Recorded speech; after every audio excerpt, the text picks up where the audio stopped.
Li abbiamo raccolti vendendo dei gadget nostri, quindi le mascherine, le magliette, le borse, le traverse e anche con l'aiuto di alcune aziende, chi vende il vino e magari una parte ce la dà e noi automaticamente li aiutiamo, li mettiamo sul gruppo per aiutare un po' anche queste nostre piccole aziende a rifarsi. Questa volta i soldi raccolti dalle ormai note tose di Zaia andranno ad aiutare il centro antiviolenza di Treviso, una squadra in rosa che con la forza della cooperazione, come quella che solo le donne sanno mettere in campo, ha già raccolto 50.000 euro destinati all'emergenza abitativa ed altri 38.000 che andranno a finanziare le attività dei centri antiviolenza del Veneto. Il nostro gruppone è arrivato a 145.500 tose e siamo felici, siamo contenti perché abbiamo dato proprio un senso bello, positivo, abbiamo creato qualcosa di nuovo, di innovativo. Le problematiche delle donne non si fermano solo alle violenze casalinghe o meno o quant'altro,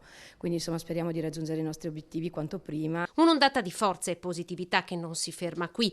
Per le tose di Zaia ancora molti obiettivi da raggiungere, sempre per aiutare qualcuno. Il loro aiuto, il fiore che nasce dalla nuda roccia, una linfa vitale nata con il Covid, la solidarietà oltre l'emergenza. Che è importante non soltanto dal punto di vista economico, ma proprio come segnale, perché significa una risposta che viene non dai soggetti che normalmente si occupano di violenza sulle donne, ma viene dalla società civile. Ricordiamo, è un gruppo molto giovane, nato durante la pandemia, che ci ha seguito durante il difficile momento del 2020-2021 e che ha anche avuto un ruolo molto importante perché ha raccolto molti fondi e quindi ha contribuito nel momento più difficile.